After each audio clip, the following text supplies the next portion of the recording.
Durante mucho tiempo se pensó que la cultura maya solo transmitía sus conocimientos e historia a través de la vía oral. Posteriormente se contemplaron jeroglíficos o glifos y las diversas representaciones y nos dimos cuenta que explicaban historias sobre una civilización antigua y donde los dioses actuaron como los creadores de todo.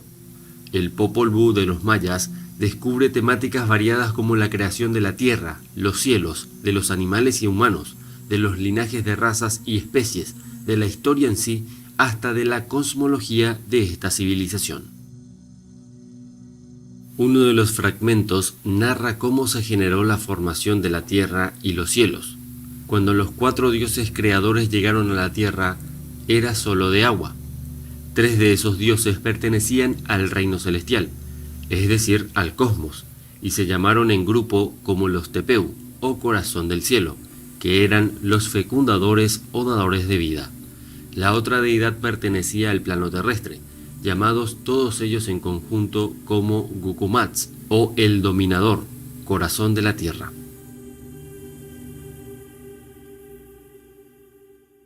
Todos ellos fueron denominados como el creador, el formador, el domador, la denominada serpiente emplumada. La palabra se hizo sobre la tierra cuando hablaron conjuntamente el corazón del cielo y el corazón de la tierra. Este es el relato de cómo todo estaba en suspenso, todo estaba en calma y silencio, todo estaba inmóvil, tranquilo y vacío hasta la inmensidad de los cielos. Esta pues es la primera palabra y el primer relato. No había aún un solo hombre, un solo animal, no había pájaros, ni peces, ni cangrejos, ni bosques, ni piedras, ni barracas hondadas, ni hierbas, ni sotos. Solo existía el cielo. La faz de la tierra no se manifestaba todavía. No había nada que formara cuerpo, nada que se hiciese otra cosa, nada que se moviera o que produjese el más leve roce o que hiciese el menor ruido en el cielo. No había nada erguido, no había sino tranquilas aguas, aguas del mar, y solo dentro de sus límites, pues no había nada que existiera. No había más que la inmovilidad y el silencio en las tinieblas de la noche.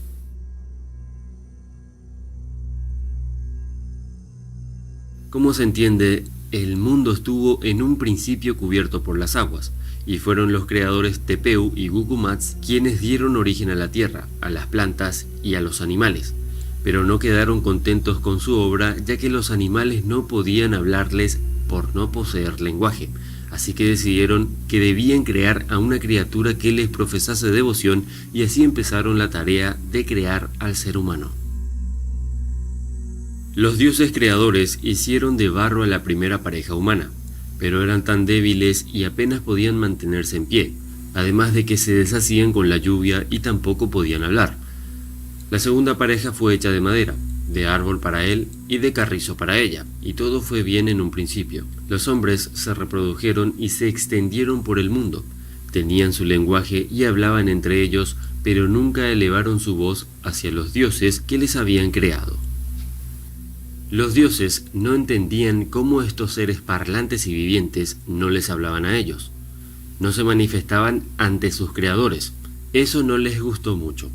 Estos hombres de madera no poseían memoria sobre su pasado y vagaban por el mundo sin saber de sus orígenes divinos. Y así vivieron hombres y dioses durante algún tiempo, hasta que una densa y oscura lluvia cayó sobre la tierra anegando todo. Los segundos hombres desaparecieron y dejaron como única descendencia a los simios. Es interesante resaltar que esta parte es muy parecida a los relatos bíblicos.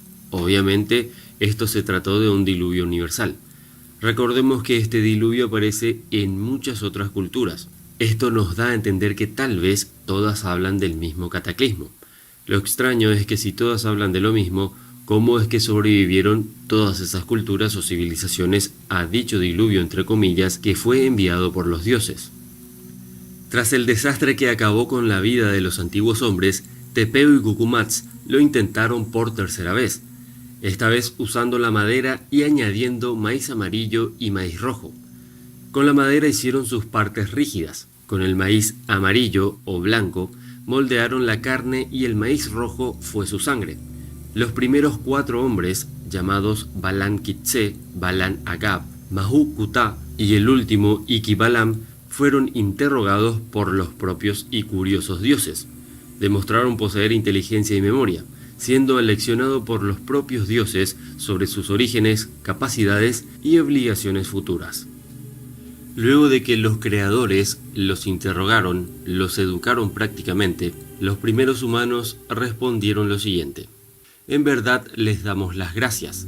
Hemos recibido la existencia, hemos recibido una boca y un rostro. Hablamos, oímos, pensamos, andamos, sentimos y conocemos igualmente lo que está lejos y lo que está cerca. Vemos también las cosas grandes y las cosas pequeñas en el cielo y la tierra. Muchas gracias, pues nos han creado, nos han edificado, nos han formado. Existimos ya, y de esta forma agradecieron por todo lo que son. La perfección de su obra terminó por intimidar a Tepeu y a Cucumats, quienes temieron que su creación quisiera alzarse contra ellos y ocupar su lugar. Para evitarlo, rociaron sobre sus hombres una niebla que les extirpó parte de la visión y parte de su sabiduría. Así zanjaron el problema y empezaron con la tarea de crear a la mujer usando los mismos materiales. Así los hombres y las mujeres poblaron el mundo, pero sin la posibilidad de llegar al conocimiento absoluto, sin forma de llegar a suplantar a sus creadores. En el Popol Vuh claramente se destaca el ensayo y error en la creación del ser humano. Esto demuestra que los dioses mayas estaban muy lejos de ser unos seres perfectos. Es cierto también que la interpretación puede ser ambigua, más aún si se tiene en cuenta que el amplio universo maya aún no se ha descubierto completamente. Es más, cada día que pasa ese universo se amplía más y más, y en cierta forma los dioses están en constante modificación del mundo, atenuando males y lanzando castigos correctivos a los hombres y mujeres que pueblan la tierra.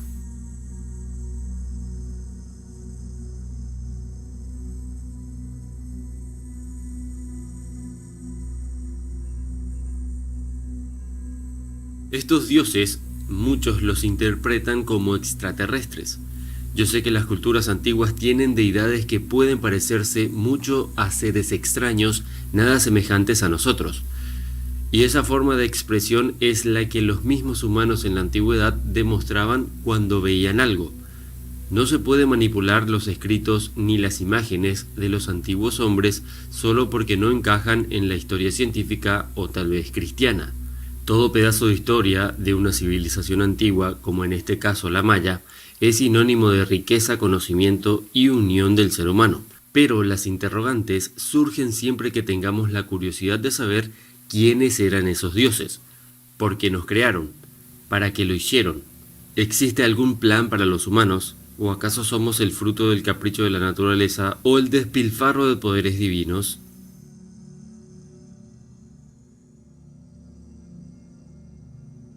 La civilización sumeria fue una de las civilizaciones más extraordinarias, extrañas e inteligentes de toda la humanidad. Sus anécdotas, sus dioses, sus edificaciones, sus petroglifos, su educación, sus ciudades y por último las interpretaciones que los expertos le dan a sus historias componen una serie de hechos que son realmente increíbles y también mágicos desde un punto de vista antiguo. La religión sumeria era de naturaleza politeísta. De hecho, los sumerios adoraban a gran número de deidades. Dichas deidades eran seres antropomórficos destinados a representar las fuerzas naturales del mundo. Algunas de estas deidades también tenían sus equivalentes en las religiones de otros pueblos mesopotámicos. Se estima que los dioses del panteón sumerio no se contaban por cientos, sino por miles. Sin embargo, algunos de ellos destacaban por su importancia en la religión sumeria y por ello pueden considerarse como los principales dioses y diosas de su panteón.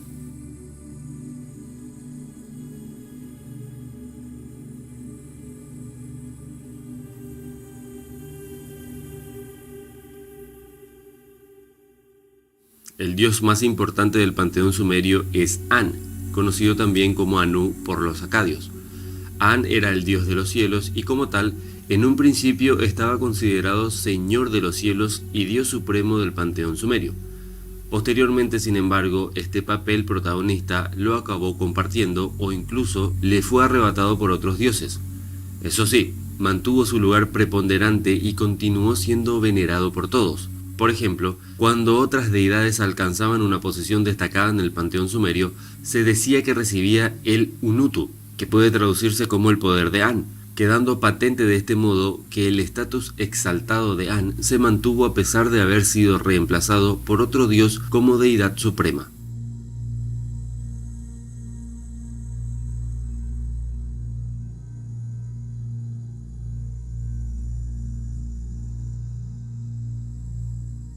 Otra deidad principal del panteón sumerio era Enlil, el dios del aire, del viento y de las tormentas, hijo de An y Ki.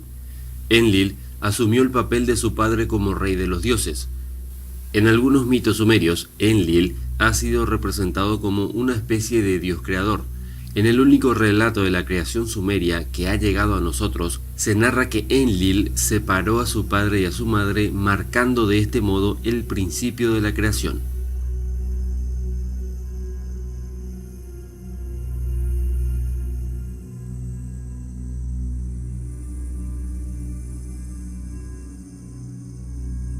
Enki fue otra importante deidad del panteón sumerio. Acadios y babilonios lo conocían como Ea. Enki personificaba la sabiduría, la magia y los encantamientos, y era uno de los 3 dioses sumerios más poderosos, constituyendo la divina triada suprema junto a Enlil y An.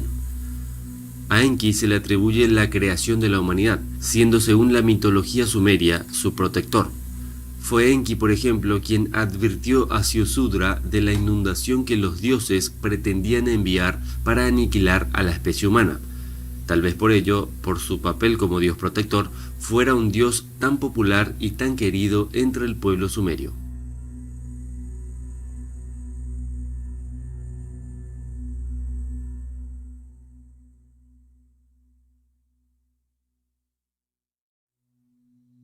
Basándonos en los textos literarios dejados por los sumerios, podemos decir que la deidad más popular de su panteón era Inanna, conocida por asirios y babilonios como Istar. En muchos de los famosos relatos sumerios, tan a menudo copiados, y en numerosos mitos e himnos, Inanna desempeña un papel destacado, como por ejemplo podemos citar el descenso de Inanna, el árbol de Ulupú o Inanna, y el dios de la sabiduría. Ha sido a través de dichos textos como hemos podido descubrir la naturaleza de esta diosa, y tal y como la conocemos en la actualidad. Inanna era adorada por los sumerios como la diosa de la sexualidad, la pasión, el amor y la guerra. Aparte de Anu, Enlil, Enki e Inanna, también habían otras 3 deidades que conformaban el grupo de los 7 más poderosos dioses y diosas del panteón sumerio. Uno de ellos era Utu, dios del sol y la justicia. En el periodo más ancestral de la historia sumeria, Utu era tenido como el hermano gemelo de Inanna. Otra deidad importante era Ninhursag, adorada como diosa madre y por lo tanto asociada a la fertilidad, la naturaleza y la vida en la tierra. Ninhursag era además la protectora de las mujeres y los niños, especialmente de las embarazadas y de los niños de muy corta edad. La última de estas 7 divinidades principales sumerias era Nana, dios de la luna y la sabiduría. A veces a este dios se le consideraba padre de Inanna. Su importancia radicaba en el papel que desempeñó durante el proceso de la creación de la mitología sumeria. Sumer, o la tierra de los reyes civilizados, fue un imperio que se desarrolló en Mesopotamia, actual Irak, alrededor de los años 4500 a 5500 a.C. Los sumerios crearon una civilización avanzada con su propio sistema lingüístico, su propia escritura, arquitectura, artes, astronomía y matemáticas. Asimismo, su religión era compleja y estaba formada por cientos de dioses, tal vez miles.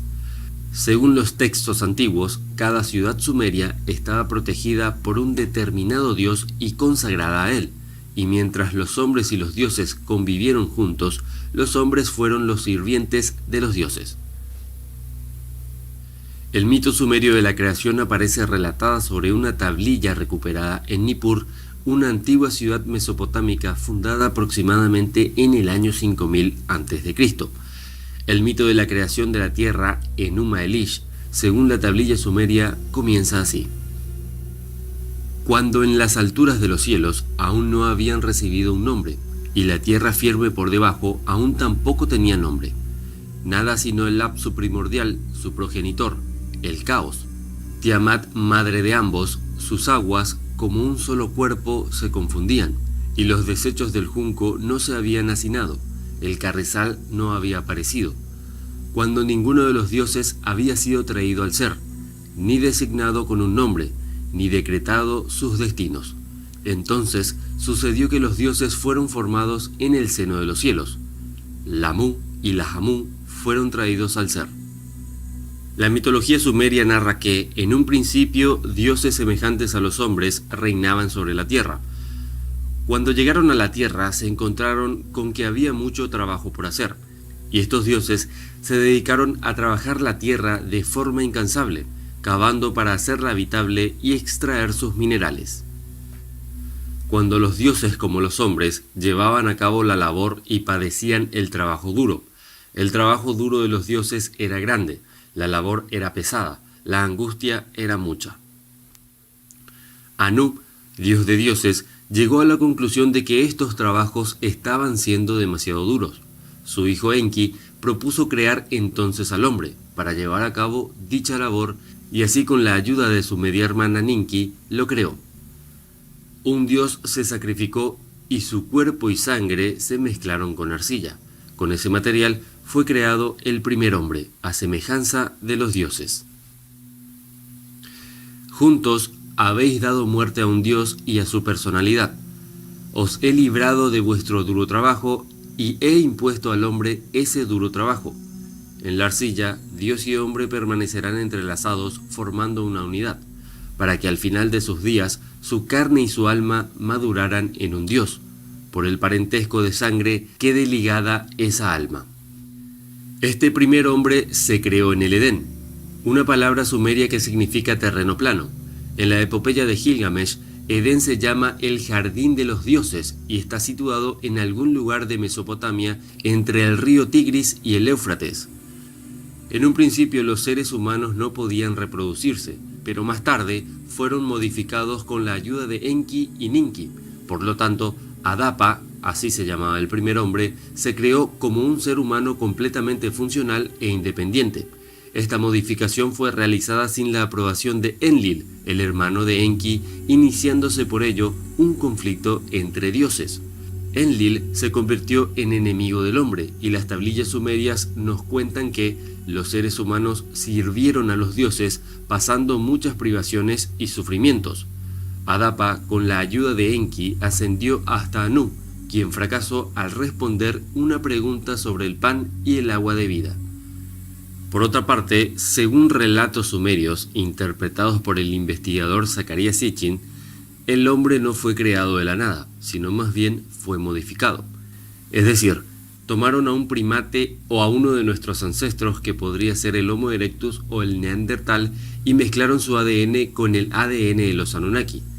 El dios sumerio Enki sabía que no podía crear vida solo de la nada, por eso su mejor alternativa fue modificar al primate de la tierra para hacer de él un sirviente perfecto, inteligente y útil.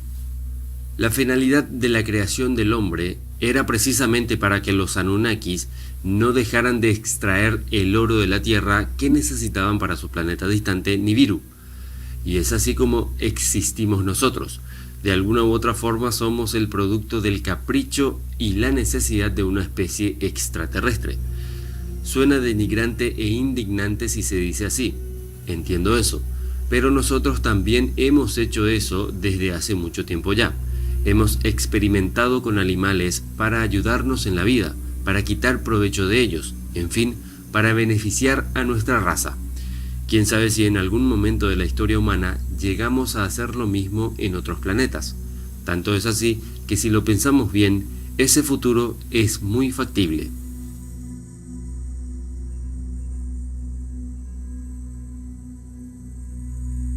Para muchos entendidos, resultan sorprendentes las similitudes entre estas leyendas y el relato bíblico en la creación de Adán y de Eva.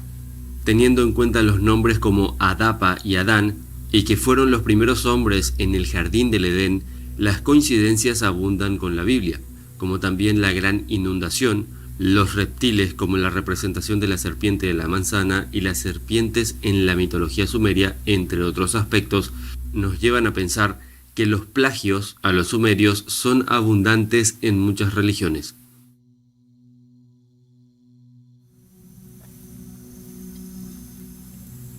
En un principio, tanto el cielo como la tierra se encontraban unidos, y el estado del universo era el del caos más absoluto.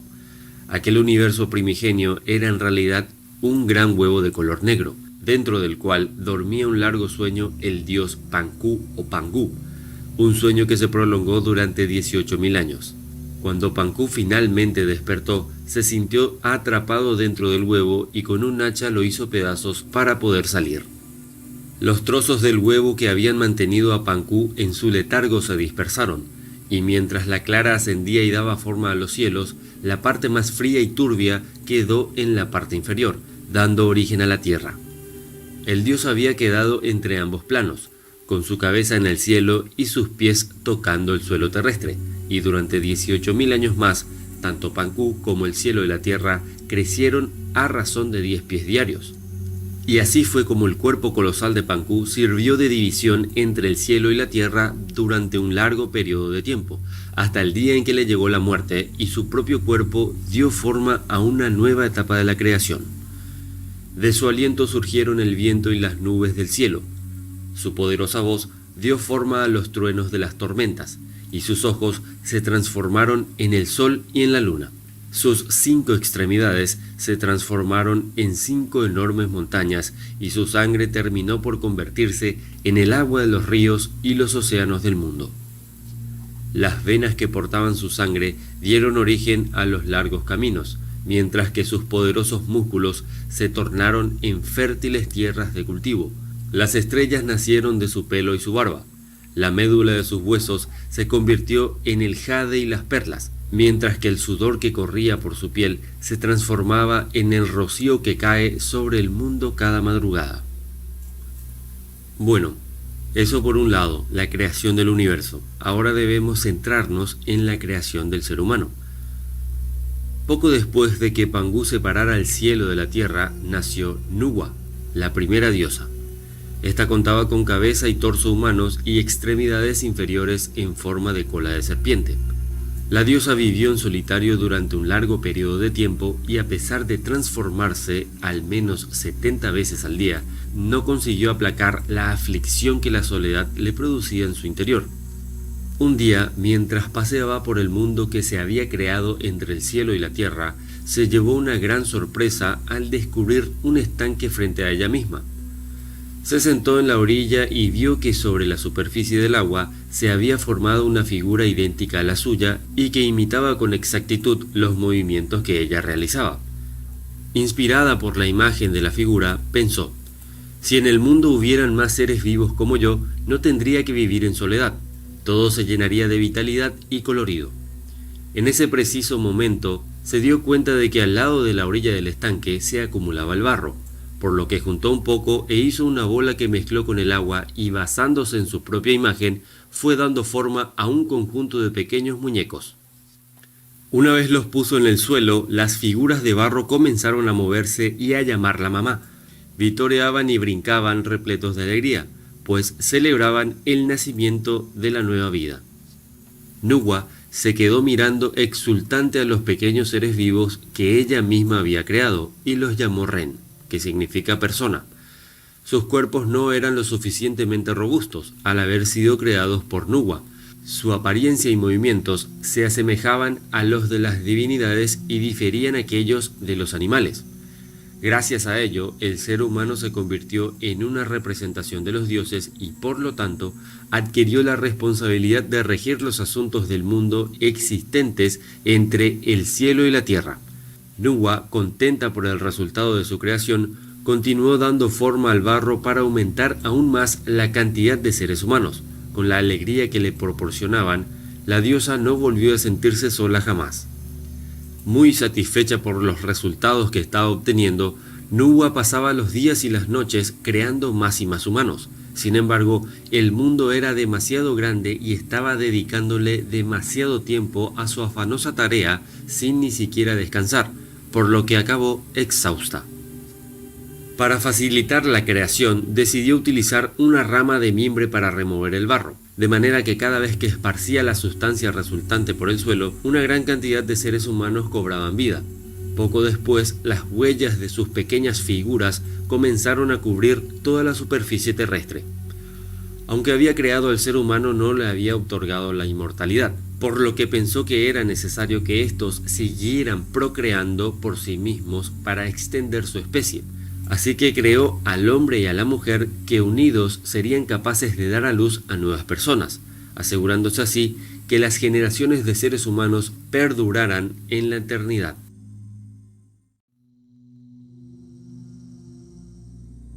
Dentro de la historia de las civilizaciones que ha forjado el ser humano, hay una que destaca de muchas otras. Es una que esconde maravillosos misterios y características amorfas a la vista de expertos y también de aficionados. Esta es la ocasión en la que hablaremos y analizaremos la creación del universo y del ser humano desde el punto de vista egipcio. Antes que nada, es indispensable entender que los mitos de cualquier cultura encierran un hondo significado acerca de las realidades del ser. Asimismo, se expresan en forma de símbolos y de alegorías. Todo mito va dirigido a la conciencia y no al intelecto. Las inteligencias divinas lo han dispuesto de esa manera, con el propósito de que el conocimiento no se adultere y éste sea asimilado en forma íntegra por aquellos que han desarrollado el sentido instintivo e intuitivo de las verdades cósmicas. Todo mito cosmogónico, a pesar de tener creencias diferentes por originarse en diferentes culturas, situaciones geográficas y diversas épocas en el tiempo, en esencia mantienen la misma simbología. En el caso de Egipto y en diferentes momentos históricos del mismo, hubo 3 creencias diferentes sobre el relato cosmogónico. Resulta interesante que las 3 mantienen similar analogía esotérica o la misma esencia. Uno de los 3 relatos cosmogónicos fue encontrado en la ciudad de Hieracómopolis y afirma que antes de que existiera el universo existía un solo inmenso océano. El océano representa el caos del cual surge la creación. El océano inmenso, por su oscuridad y humedad, nos recuerda al interior del vientre materno. Es en este punto de comparación donde venimos a encontrar la relación simbólica existente entre el mar y el caos. Este océano llevaba el nombre de Num, nombre de la madre cósmica egipcia. Según la mitología, desde las profundidades de Num apareció un día una colina, misma que consideraremos un punto en el centro de la creación del universo, representando a la parte masculina de la divinidad y al mismo fuego creador del universo. Entonces Horus, el hijo, simbolizado por el dios Halcón, alegórica representación de la fuerza cósmica impersonal y sin forma humana denominada Cristo cósmico, mismo que viene a la manifestación del universo para crucificarse en los mundos, se posó en la cima de aquella colina, misma que también es conocida como el 5º elemento llamado éter, el cual se asocia a la energía creadora sexual. Horus partió y voló en todas direcciones a la vez, creando de esta forma el universo. Por tal motivo, la fuerza de Horus la tenemos manifestada en todo lo que es, en todo lo que ha sido y en todo lo que será. Se encuentra en el aire que respiramos, en la dura roca, en todos los elementos y en el interior de las gónadas sexuales del hombre. Por otra parte, en la ciudad de Heliópolis, ciudad del sol entre los griegos, una de las más famosas ciudades egipcias de todos los tiempos, conocida como Lunu, que significa pilar en lenguaje egipcio. El protagonista en este caso del relato cosmogónico es el dios Ra, mismo que representa al sol espiritual, por cuya importancia se le atribuyó el título de creador del universo. Al dios Ra se lo relacionó con Amón, divinidad máxima de los tébanos, habitantes de Tebas, por lo que posteriormente se lo llamó Amón-Ra. El dios Ra se desdobló en Osiris, el dios manifestado, simbolizado por el sol físico, proveedor de calor, luz y vida en la tierra. Toda mística antigua y auténtica es el poder solar y el milenario. Egipto no fue la excepción. La mitología egipcia afirma que Osiris tuvo su consorte o pareja llamada Isis, y de la unión de ambos surgió Horus, mismo que es representado en forma homínida con cabeza de halcón y un disco solar envuelto por una serpiente en la cabeza. Aquí resalta el hecho de que Ra, divinidad principal y creadora, no tiene identidad, es decir, que no tiene representación en forma humana, ni de ninguna otra índole.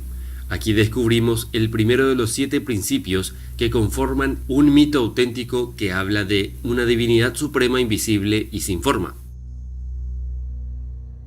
El mito de la creación de Heliópolis afirma que en el inmenso mar de Num había surgido de entre las profundidades una altísima pirámide, la pirámide de Ra, y sobre ella el ojo de Ra, mismo que se abrió e iluminó todo el universo, dándole forma y orden. El ojo de Ra representa a Horus, el Cristo cósmico, el cual se manifiesta y crucifica en los universos, las galaxias, los soles, los mundos, los dioses y el hombre. Es interesante observar que Horus fue más conocido y venerado que Ra, tanto religiosa como políticamente. Los faraones eran considerados una extensión de Horus en la tierra. Por último, el tercer mito egipcio acerca del Génesis universal lo venimos a hallar en la ciudad de Menfis. Los menfitas, a diferencia del resto de los egipcios, eran monoteístas, con una creencia muy parecida a la que tienen las culturas judeocristianas sobre el comienzo del universo, ya que Pet, el único Dios, crea el mundo mediante el pensamiento y la palabra, o el verbo. En el Antiguo Testamento hebraico, por ejemplo, Dios dice: hágase la luz, y la luz fue hecha. Curiosamente, Pet, palabra egipcia que significa tierra emergida, misma que representa al espíritu, al Adán celestial, al andrógino divino, en tanto que el verbo simboliza al ejército de la voz, mismos que al polarizarse en masculino y femenino, propician la creación por acción del verbo. El resultado de tal creación viene a ser el Hijo, el Cristo cósmico manifestado en todo lo que es, todo lo que ha sido y lo que será.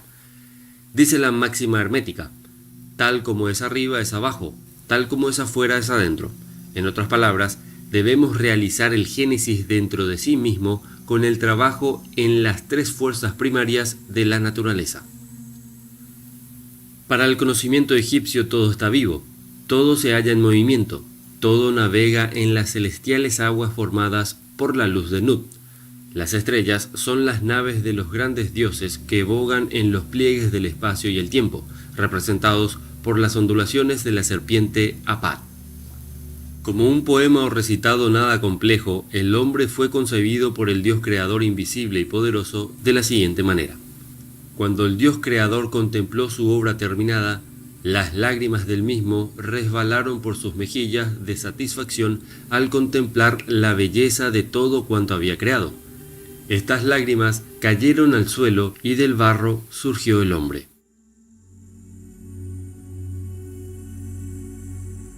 Los egipcios expresaron en símbolos sus conocimientos sobre la realidad, siguiendo las claves de los misterios, patrimonio común de los iniciados de todas las épocas.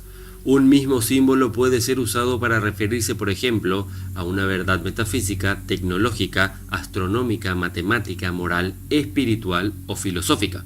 Es por eso que la complejidad con la que está manifestado la creación del universo y el hombre desde la perspectiva egipcia hace trabajar al cerebro de manera mucho más analítica que de costumbre.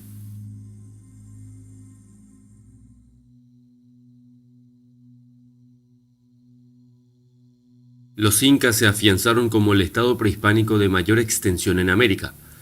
Abarcó los territorios andinos que corresponden actualmente al sur de Colombia, pasando por Ecuador, Perú, Bolivia, hasta el centro de Chile y el noreste de Argentina. La capital del imperio fue la ciudad de Cusco, ombligo del mundo, por ser el centro del desarrollo de la etnia inca desde sus inicios y su fundación por Manco Cápac. Los mitos expresan la verdad del espíritu, no pertenecen al pasado. Son realidades que debemos vivir en el interior de cada uno. La religión andina está basada en el culto a la divinidad. Está representada por el sol, a quien llamaron Inti. En el principio, Viracocha, el dios creador, fundador, la base de todo, creó un mundo oscuro. Recordemos que toda creación surge del caos. y luego de ordenar el cielo y la tierra, creó una raza de gigantes, la raza Atlante.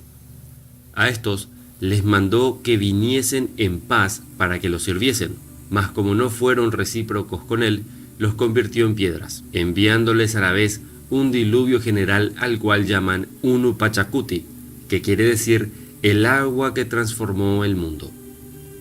Pasando el diluvio y la seca tierra, Viracocha determinó poblarla por segunda vez y para hacerlo con más perfección, determinó crear luminarias que diesen claridad.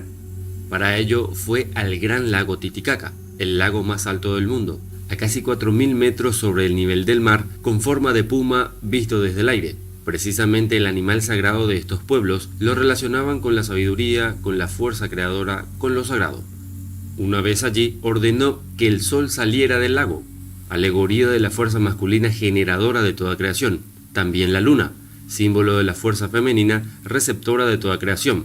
Por último, ordenó que salieran las estrellas y subiesen al cielo para dar luz al mundo.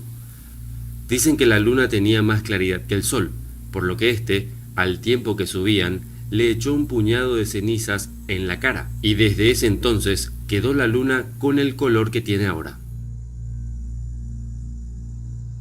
Luego de que todo esto pasó, en la dirección sur apareció el enviado de Viracocha, que era un hombre de crecido cuerpo, el cual en su aspecto y en su persona mostraba gran autoridad, llamándolo Viracochan o Tunupá, un dios creador, ordenador del mundo, manifestación de la divinidad no conocida, homólogo del gran Quetzalcóatl, dios ancestral maya.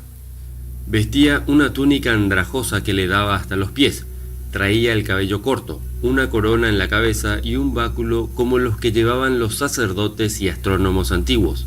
Dicen también que llevaba a cuestas un bulto en el que transportaba los dones con los que premiaba a los pueblos que lo escuchaban. Dicen que este hombre tenía un gran poder, que de los cerros hacía llanuras y que de las llanuras hacía grandes cerros. Hacía también cosas mayores porque dio ser a los hombres y animales, y que en fin, por su mano vino notable beneficio.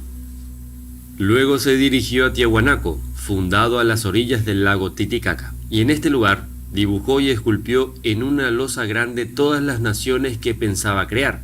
Después de esto inició su peregrinaje obrando maravillas por el camino de la serranía, mandando salir a los pueblos de sus pacarinas. Las pacarinas representan un cuerpo muerto en estado de momificación, semilla que renace. A estos les dijo: gente y naciones, oigan y obedezcan, que yo les mando salir, multiplicar y hencher la tierra. Todos los lugares obedecieron, y así unos pueblos salieron de los suelos, otros de los lagos, otros de las fuentes, valles, cuevas, árboles, peñas y montes.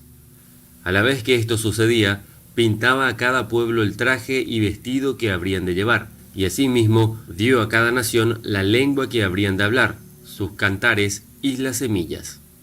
Así, en este camino de los Andes y montañas de la tierra, fue dando y poniendo nombres a todos los árboles grandes y pequeños, tanto como a sus flores y sus frutos, mostrando a la gente lo que eran buenos para comer y los que no lo eran, y los que eran buenos para la medicina y los que no lo eran. Asimismo, puso nombre a todas las hierbas e indicó el tiempo en que habrían de florecer y fructificar. También dio orden a los hombres sobre cómo vivir, hablándoles amorosamente con mucha mansedumbre, amonestándoles para que fuesen buenos unos con los otros, y para que no se hiciesen daño ni se injuriasen. Luego les enseñó cómo cultivar. Para esto, rompía la tierra con la punta de su báculo, quedando ésta dispuesto para sembrarse, y así, con su sola palabra, hacía nacer el maíz y los demás alimentos. En ese largo peregrinaje, dicen que también halló algunas naciones rebeldes que no habían cumplido con su mandato, por lo que los convirtió en piedras.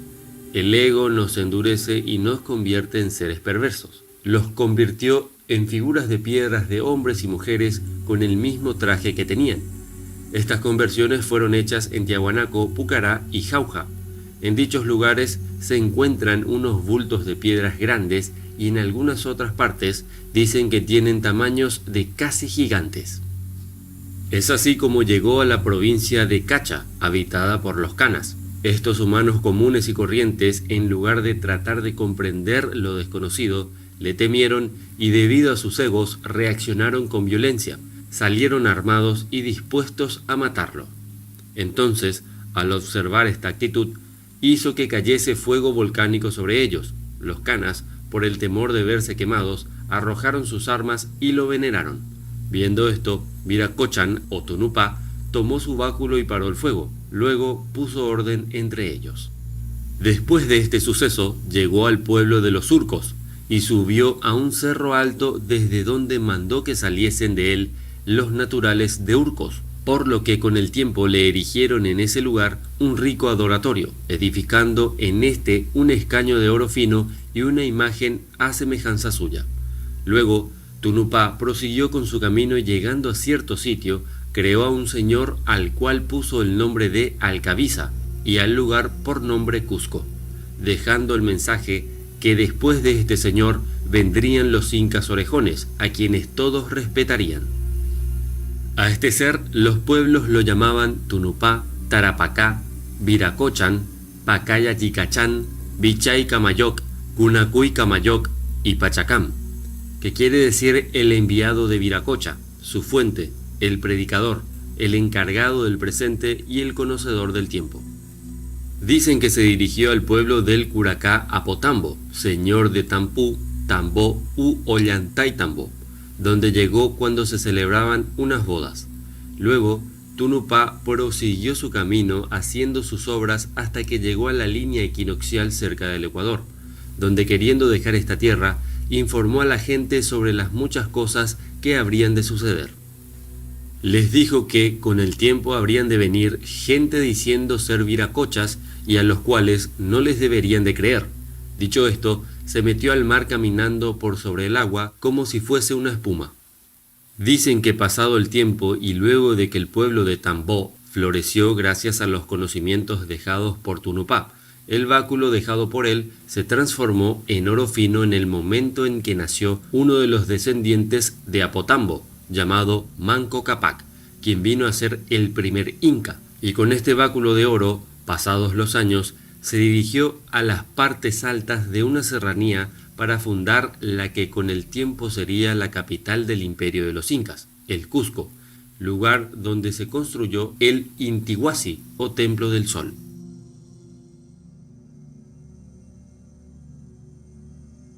En 1938, en una expedición enviada por la Royal Geographical Society británica, George Gray descubrió una gran cantidad de pinturas rupestres cerca de Glenelg River, Kimberley, al noreste de Australia. Estas pinturas tienen como protagonistas a seres extraños antropomórficos llamados por los aborígenes Wanginas. En la mitología de los nativos australianos, los Wanginas, que significa cercano al agua, son seres sobrenaturales, espíritus de la lluvia y las nubes, creadores de la vida en la tierra. Son seres sabios que trajeron la civilización y la prosperidad a los pueblos de la zona. Los Wanginas han sido representados profusamente en el arte rupestre de la región de Kimberley.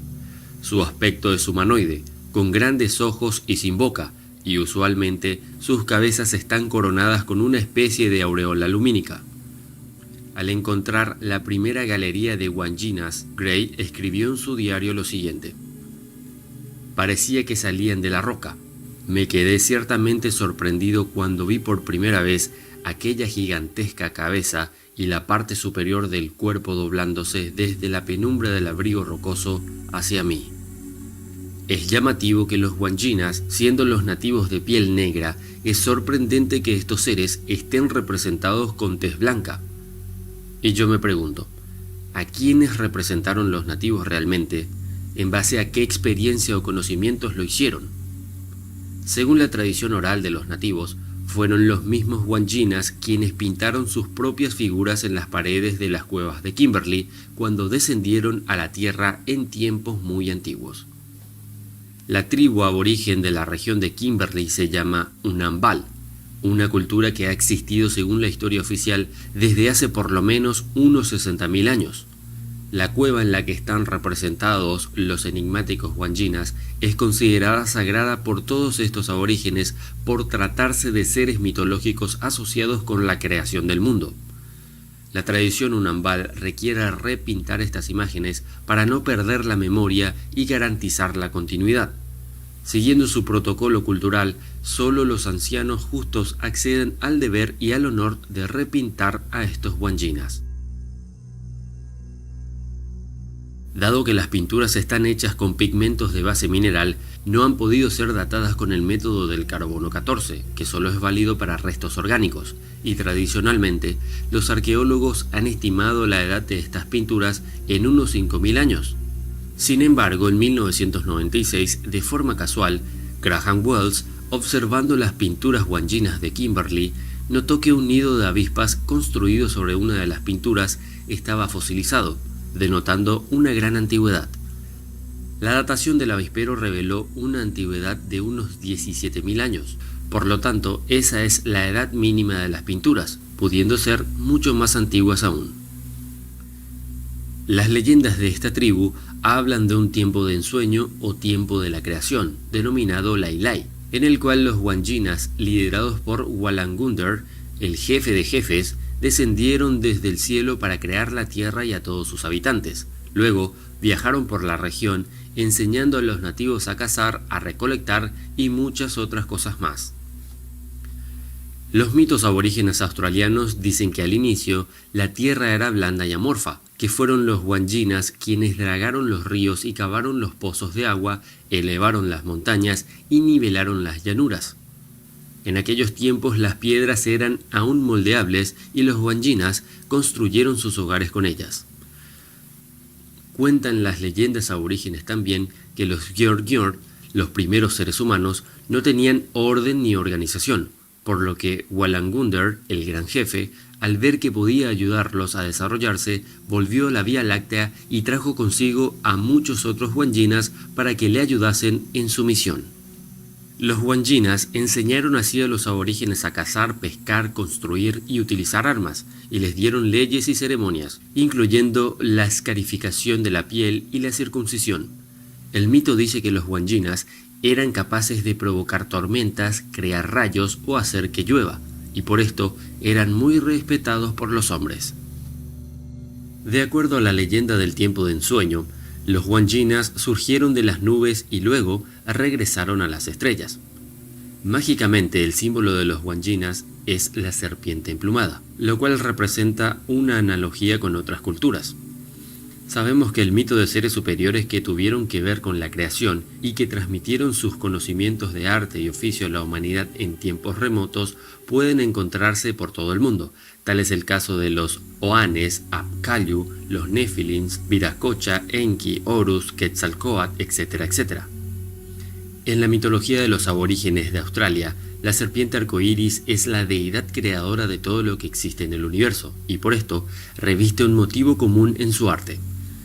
Su nombre es por la identificación obvia entre la forma de un arcoíris y la forma de una serpiente.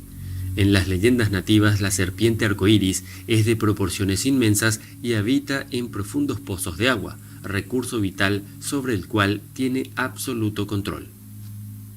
El motivo más común en las leyendas de la serpiente arcoíris es como creadora, trayendo la vida de un espacio vacío, pero a la vez, si está enojada, puede ser una fuerza destructiva.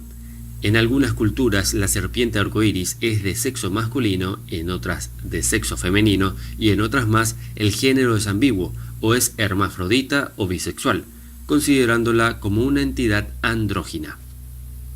La serpiente arcoíris es parte de los ritos de la transición de los jóvenes hacia la edad adulta, simbolizando el proceso de la iniciación en los cuales la serpiente los traga para luego vomitarlos.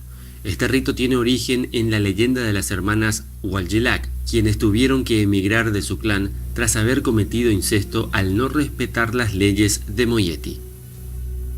Mientras andaban por el camino, ellas iban creando plantas y animales tan solo al nombrarlas. Cuando llegaron al estanque de agua, cuando se encontraron con la serpiente, indignada por su presencia, escupió todo el agua creando los monzones. Entonces, ellas hicieron una ceremonia danzando para apaciguar las lluvias. Furiosa, la serpiente primordial se las tragó, pero como las pitones le dijeron que las mujeres pertenecían a su moiety y que por habérselas tragado moriría, ésta las vomitó inmediatamente. En la mitología de los aborígenes australianos, la serpiente arcoíris, después de llegar de los cielos, engendró a los Wanginas para continuar con el proceso de la creación. Los Wanginas fueron los creadores del mar, de la tierra y de sus habitantes. Sus espíritus vivían en pequeños estanques y se considera que su poder está relacionado precisamente con el agua, de ahí que posteriormente se les consideró espíritus del agua, de las lluvias y de las nubes. Ellos dieron forma al mundo físico, establecieron normas y otorgaron la vida a los seres humanos. La serpiente arcoíris es conocida por infinidad de nombres en diferentes culturas aborígenes, y les dejaré el nombre y a qué pueblo pertenece en esta tabla.